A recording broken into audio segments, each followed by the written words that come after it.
Okay, we're live and welcome, guys. It is the fantastic Friday session with David Rahman and my good friend Ed. How you doing, fellas? Good, thank you. Good. Good. Happy Friday. Good to see you guys. Friday. Good to see you. And today, as ever, our goal is to inspire, motivate, and give you tips on how, as entrepreneurs, you can find your way through life. Get past those obstacles that you are coming up against and letting go of the things that are holding you back. And David, delighted to have you with us today because, as we were just discussing off air prior to going live, self-care is the subject that we are looking at today. And I was just saying that, it is one of those things that I don't know whether I'm saying this out of turn here, so you guys will have to pick me up on this. But do you not find that as blokes, we're rubbish at looking after ourselves, at the self-care? Is that me being sort of, sexist? But we're not very good at looking after ourselves, are we? What do you think, guys? Is that just me, or is I can't remember where I read it, but apparently people medicate their pets better than they medicate themselves. Wow. That's in general. Yeah. I think it's not just blokes. I think it's everybody. Yeah. I mean, looking after ourselves. Noticing that we're looking after ourselves, making time for self-care. These are all things that I know, from my own personal experience and with the people that I coach. People forget to look after themselves, and quite often, and I'm sure you guys can relate to this as well. You find that there are plenty of people out there that are much more invested in looking after other people than they are looking after themselves.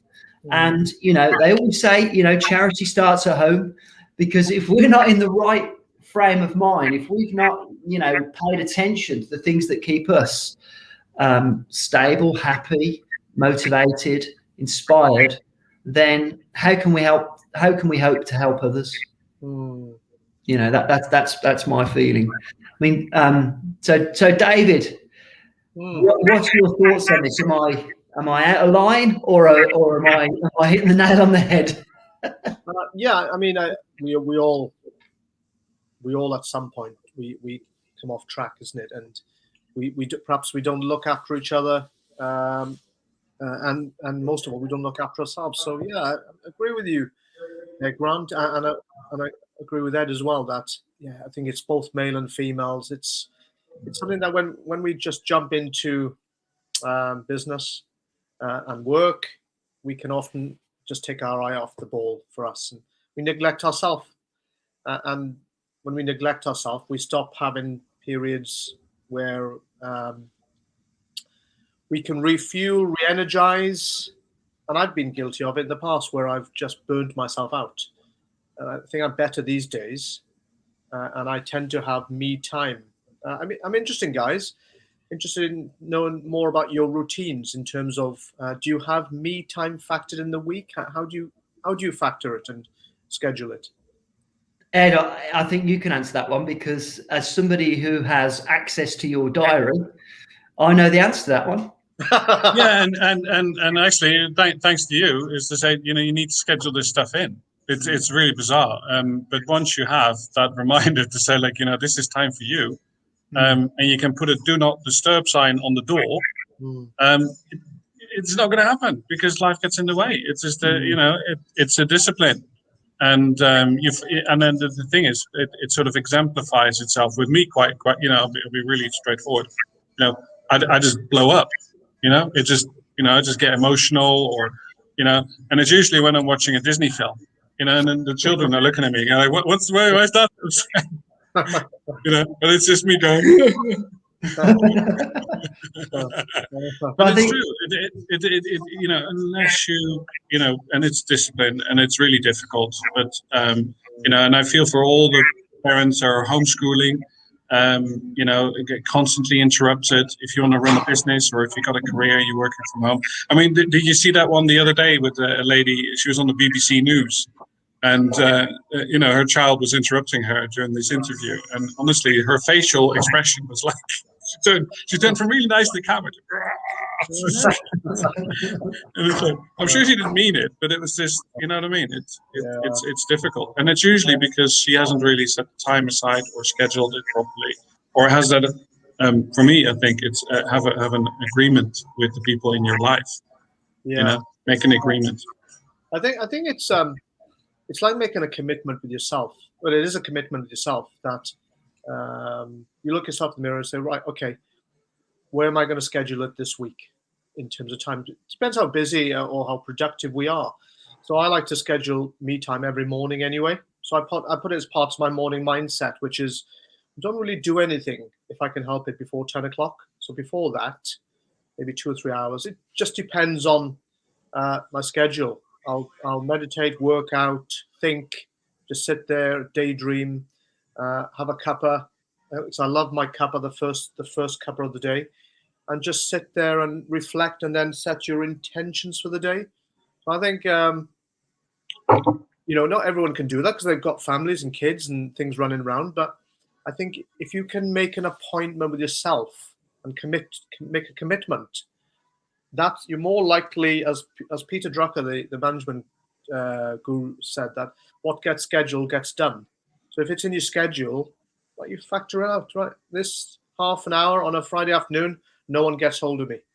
And on a Wednesday morning between 11 and 12, no one gets hold of me. But it's up to the person, really. It's like a discipline, and if we can discipline ourselves, and discipline is really a muscle. So if anyone out there thinks that they can't do it, well, you can do it. It's just having to exercise the muscle, and every week you get better and better. In fact, I remember working years ago with a business owner, and she owned an interior design company, and she was really busy and smashing it and successful, but she felt unfulfilled. She felt tired. So what we suggested was, because I was also mentoring her, was that take a morning off, and that really scared her. She said, I don't do mornings. How am I supposed to complete my week? I said, well, it will.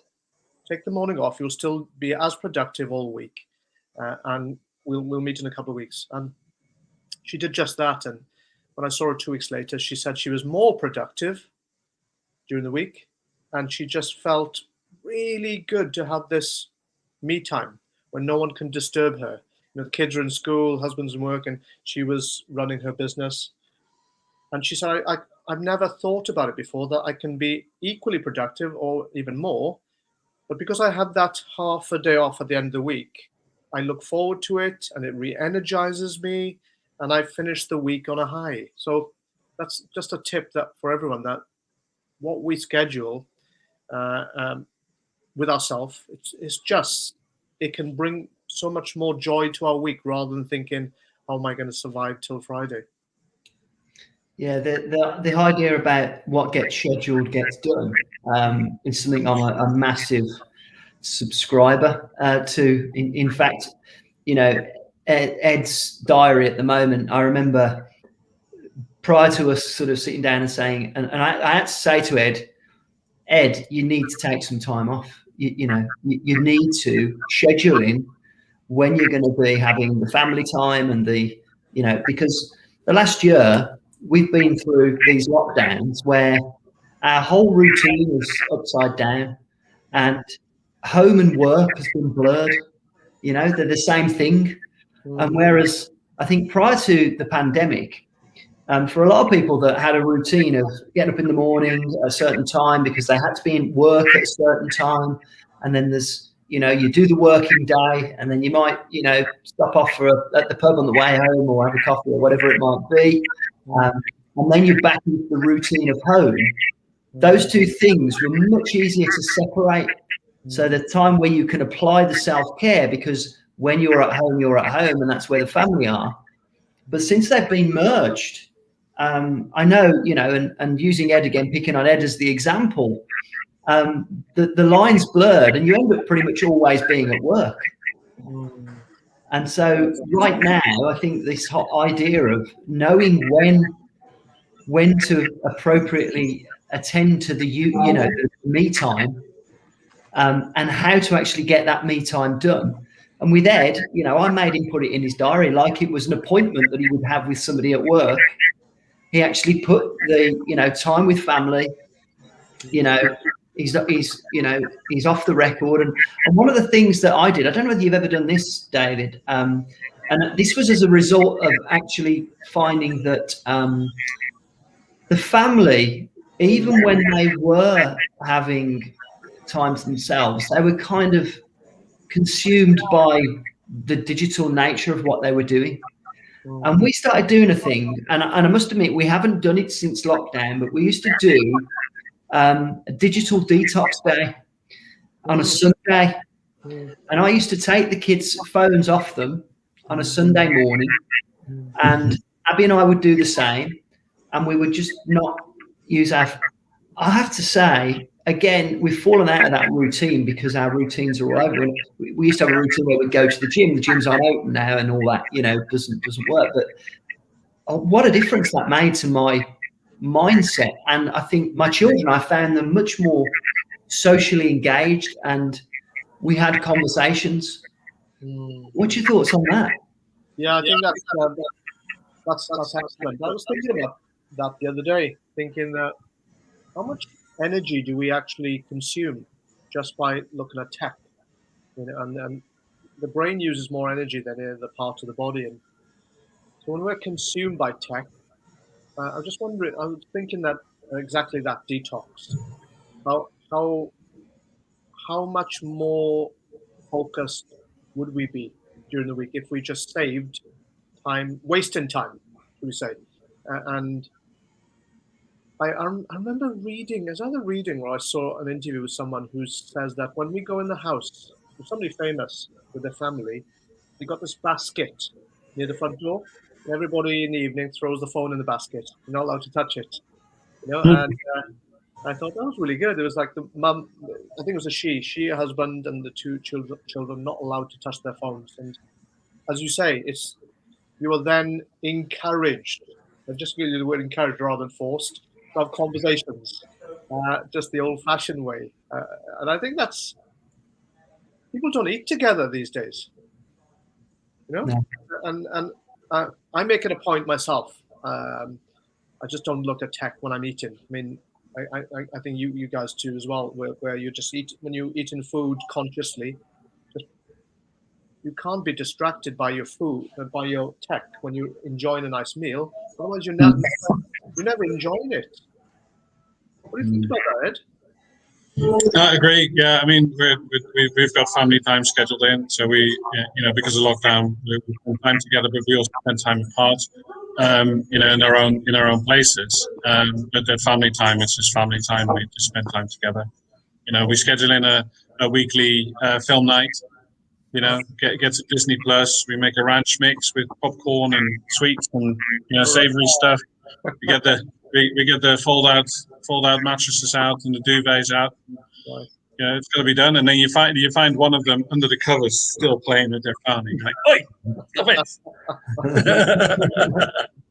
But the thing is, the lockdown's been amazing in a way that we've got this this cohesion together, but it can be really difficult, I can imagine. I mean, we were talking about Jemmy, one of our partners in Canada. She runs a mum's network, and she's basically got children all around her. So having a conversation with her, it's like, wow, okay, another interruption and another interruption and another interruption. And I can't imagine that, so we have got a little bit of discipline in our house. When I'm at work, I've got these noise cancelling headphones. They work great. Yeah, I have no idea what's going on around me. Somebody could be talking to me right now. I have no idea. I'm here. I'm right there. I think with Jeremy, she's just got such a fantastic approach to the way that her whole sort of brand, if you like, is about being a mum. All right. And so I had a call with her last night, actually, Ed, and her kids are so cute, and they literally while she's doing a meeting, they'll come in and they're really polite and, you know, will ask her questions and stuff. And she's so calm with them. And it's kind of, because she's, her brand is all about mums and being a mum. It kind of works, you know. It's like, and because she's not like getting frustrated with them, or it's just part of what she does. And I did think to myself, wow, that's so cool, you know, that she makes it work. But it's difficult, you know. I mean, conversely, we've got other partners, you know, on the Blam partnership, who've really found it difficult being in lockdown because of the homeschooling. And so if you imagine trying to find time to have self-care when, you know, you get up early to get the kids set up, and then you're having to homeschool them throughout the day, and then you're providing them with the food, and you're keeping them heavy and keeping them fed and happy. And then by the time you've actually sort of wound down towards the end of the day, you've then got to start work again because they've got a business to run. So finding time to look after yourself can be really tough. Really tough. I was talking to Ed, I think it was yesterday or the day before, and there's something that we both do, which is you've got to find time. And there's 1,440 minutes in the day, and even if you're a parent, you think you haven't got time. There is a time, whether if it's 5 minutes or 10 minutes, if you can just carve out that time. So that could be before the kids wake up, or that could be in the car. Just drive somewhere, or go to your driveway and just sit in the car, close the door, and I've done this where I've just meditated. Or I've come back to the house, rather than going in the house, I've just sort of stopped the car and just listened to an audio or something to get back in the moment. So we have to look at it at this time. Of course, it's not forever where we are locked in, but it's something that part of somebody's toolkit should be look for opportunities where you can carve out time. And no one's life is the same. So if we can look for the front of the day, right at the beginning, or the tail end of the day, somewhere where you can honor your time, your energy, and get it back. And I find meditation a really good way of restoring balance in your body, because we get out of balance. And when we get out of balance, we start having neck ache and tension, or backache, and our posture suffers. And we get up and everything clicks, you know, and we can feel it. So just to carve out time, and I think we talked about this the other week about having 90-minute cycles of work. And if you can carve out a little bit of time in between and make that a habit. Again, it's all about habits. About habits. I've got a little tip that I've not shared before, actually, that I tend to do at weekends. So because you know, we're all in business. We end up working at weekends as well, and I do try and keep my routine really strict at weekends.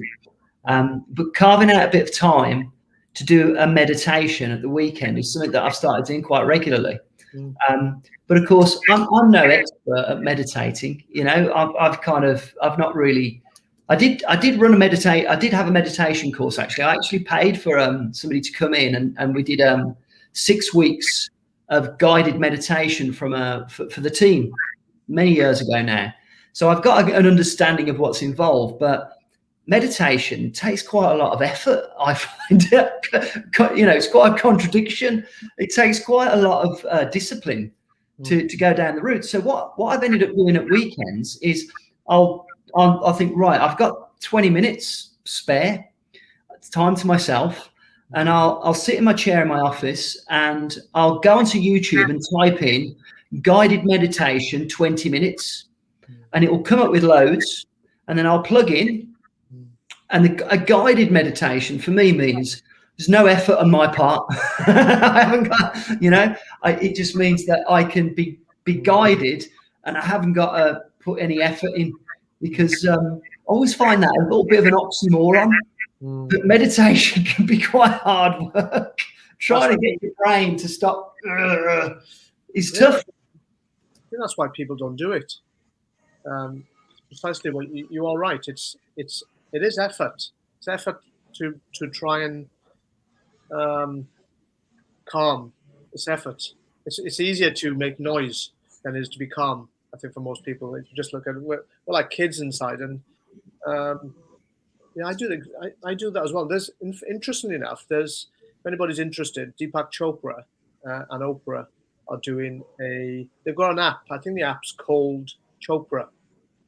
It's the Chopra meditation, and they're doing a free 21-day meditation. So it's guided, and it's an app on the phone, and it's about 20 minutes. I think it's about 20 minutes, but it's so good. It is so good. You guys have done it. I've heard about it. Yeah, I mean, the one that was recommended to me recently was the Headspace on Netflix. Yeah, which is interesting. I've been listening to that in the bath. So that's kind of my weekly sort of Zen moment. It's just I do a workout on a Sunday and then have a bath afterwards, turn the lights out, and then have to start running in the background on my phone when I'm in the bath. Somebody just mentioned post. Yeah, so this is Jemmy actually. So Clayton's watching. Thanks guys for joining here today. John is here as well. But Jemmy said I like to meditate after a workout while stretching. That's great, to be honest. And I always find that that's one of my favorite times. After you worked out, you come back, sit down, and for some reason the brain is just all the endorphins are flowing after your workout, and you're feeling so good. And then when you sit there, I just find it the easiest way to meditate without a guided meditation. The easiest way is guided meditation because it's done for you, as Grant was saying. And when you sit there post-workout, it's just like your brain wants to meditate. And I found, well, this is easy. So you're just sitting there, and yeah, you're a bit sweaty. But if you can do it, and it's post-meditation, or if you don't want to do it when you're sweaty, just have a quick shower. And it gets you, it's your body and mind at the same time have polarized, and your energy centers throughout your body have realigned. That's all I can say. You realize, and you feel, wow. You feel you've got this feeling of calm but clear. And what Jen was saying, if that was Jenny, is it Jenny the lady? Jemmy. Jemmy. Yeah, we were just talking about the mum expert. Yeah. Yes. I don't know if you heard it, but we've just been talking about you, Jemmy. What's Jemmy's business called? Today's Mum Collective. It's Today's Mum Collective. There we are. Website just gone live. All right. Fantastic. I do wonder, because talking about meditation, and it's probably, I guess it's right up there with the sort of ultimate self-care, isn't it? As the subject matter, meditation. And it's, lots of people talk about it and try it and then don't follow through with it. But as you've just explained, David, if you do it, if you get into a routine where you form a habit where, you've worked out, and as Jemmy says, you then follow on naturally, and you get into the habit where you meditate. Because, for example, prior to lockdown, I used to have a habit where when I'd go to the gym in the morning, I'd finish my workout, and then I'd go and have I'd go into the steam room at the gym, and like you, I found it very easy to do a little meditation. Because you're in the heat, you sat there, it's quiet, you've got relaxing music and so on, and it's just a natural thing to do. Feels easy. And it reminds me, I don't know if you ever read the book Atomic Habits. James Clear. Yeah, where he talks about how you can use tools to create routines that make it easier for you to form habits. And that really is kind of what I'm thinking, is that if you start to get into a routine where every time you do a workout, it's followed by the meditation, that can be the thing that triggers it to be something where you've got your self-care. I'm going to work out self-care as well, followed by the meditation. You've got a double whammy. I mean, I posted this week on social media. I got really excited this week. I posted onto Instagram. I copied you in, David, because I thought of you, because we've talked about having cold showers, you know? Yeah. And I got out the shower earlier this week, and I noticed that I'd had a cold shower without having to think about it. Wow. I'd done it instinctively without having to think, oh God, I've got to have a cold shower. I just did it. And I was like, yes, I must have formed the habit. It's now habit. And it took 2.5 months, just over 2.5 months to get to that point. Yeah, that's about right. Yeah. I'm thinking, I've got to do that. It's really good. Isn't it? It's like, you've finished, and sometimes, I mean, I do that as well, the cold shower thing, but I do it at the end. I have the hot shower, and I'm singing away, and then right at the end, a couple of minutes of cold, and if I don't do it now, it don't feel right. Yeah, and I'm over the moon that I've got to that stage now. I have my hot shower, you know, my workout, I have my shower. I don't sing as much as you, but I listen to my affirmations. So I play my affirmations whilst I'm having the shower, and then I go to cold, and it's habit. And that's really what it's all about, isn't it? If we can make our self-care habit, our mindset's just going to be so much better able to take on the day or you know, the next day, whenever it is that your habit has been formed. Funny enough, I was talking to someone yesterday that, you know, we clean our bodies, we brush our teeth, you know, we shampoo our hair and all that, but we never think about what's going on inside. We don't clean that bit out, you know. And for me, self-care is cleaning the inside out, which is our emotions and our mind. And I think when we do the self-care thing, a lot of people do self-care, I've noticed, on a Saturday. They call it self-care Saturday, as you've seen it on social media. And I think, if you can't carve out some part of your weekend where you can look after yourself. Self-care could be walking in the middle of the day, just 10 minutes to go for a fresh air walk. The NHS in the UK have recommended it as one of the key factors which could lower depression. I think 3 20-minute walks a week. It's amazing how in lockdown you kind of have to catch yourself not just staying in all day, you know, and you know, you know, again, you know, I've got a 13-year-old and a 17-year-old, you know, and when they're at home, it's like, you know, oh my God, there's like been 2 days solid when they haven't seen the outside. So guys, Gab, we're going outside. We're doing that right now. You know, that's the bit that's unbelievable. I mean, with the blinds down as well all day. What is that? Yeah. Well, I have to say, I agree with Jamie with the running. If I don't run, I don't feel right. So it's actually it's hardwired now to run. And I live by the sea. It's really nice, and like I try and do 5Ks every day.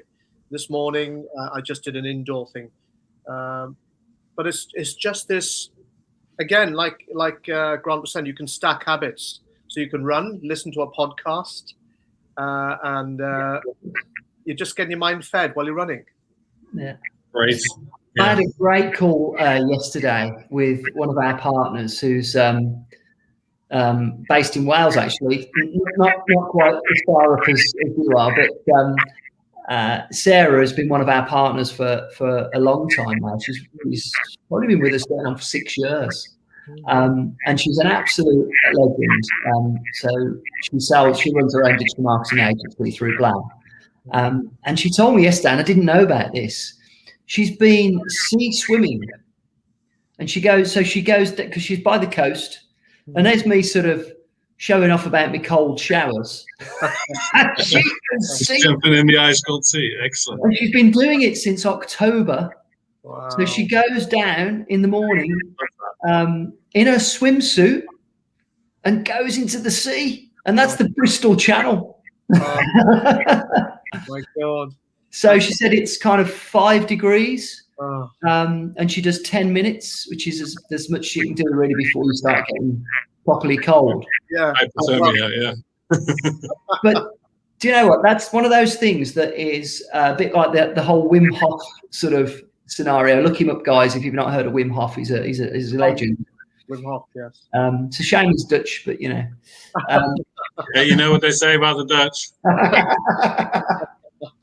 It ain't much if it ain't Dutch. So, but yeah, the thing about, you know, the sort of self-care element of that is that it's quite an extreme thing to do. You know, it takes a lot of a very strong willpower to go and put yourself in that much discomfort. But it's supposed to be very good for you from a physical point of view, you know, being in the cold and then coming out of the cold.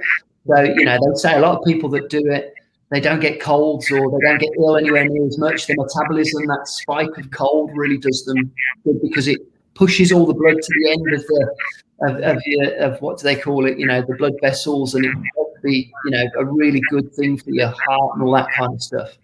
But then also from a mindset point of view, having the willpower to put yourself into such an uncomfortable position and then make it a habit is a fantastically uplifting thing from a mindset point of view. Yeah, definitely. Have you ever tried anything that extreme, David? Yeah. Yeah. I think I told you I've worked in Finland over the last couple of years, and the Finnish country in the world, apparently. Yeah, they're the happiest country in the world. Yeah, and part of their culture is every house has a sauna. That's normal for them. But they also have lakes, about 180,000 lakes in the country. It's a gorgeous country, and they do the.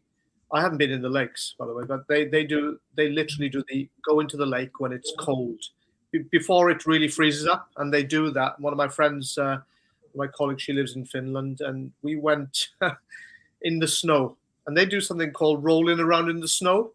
So you roll around in the snow, literally in your bathers. You know, some of them do it naked, and they do it for as long as they can. and they run back into the sauna to literally. Brilliant. Frost. But it's something that they do. Yeah, it's cold. And they're the happiest country in the world. Yeah. Says something. Yeah. There you go. Definitely. Definitely. Awesome. Well, brilliant. It's great to discuss this, guys. I think just to kind of wrap things up, we're about out of time.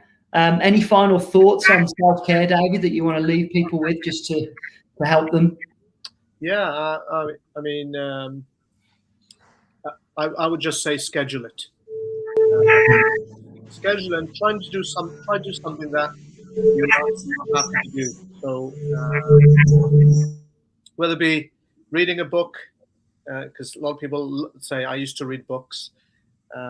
Meditation, as Grant quite rightly said, just have it guided. If you can't just do it yourself, just have it guided, and make that commitment with yourself to do this every week. And if you can do it every day for a few minutes, it's even better. Yeah, so I think you know, from my perspective, guys, it's just making an effort, isn't it? You've got to understand that taking care of yourself, you know, is the first thing you've got to take care of, because if you can't take care of yourself, you're not going to be able to help others, you know, and it's easy to forget to take care of yourself. Any final thoughts, Ed? Thanks, David. Absolutely amazing. Yeah, cold showers, I've been doing it many times. I've got part of my family Swedish, and so it's kind of part, you know, it's what you do. Yeah. The funny story about sauna, the first time I came to England, you know, the Droitwich brine baths, they were still open then. And I had no idea about the etiquette here in the UK about being in. We know what's coming out. Yeah, we'll leave it there. It's quite funny. Do you know what, Ed? I made exactly the same my wife was horrified when she saw me strutting around. I made the same mistake in Turkey, in a Turkish bath, I must admit. Anyway, on that, just before we go, is there any time you've exposed yourself inappropriately, David? Yeah, but I wasn't on my own. On that note, thank you guys. Thanks, guys.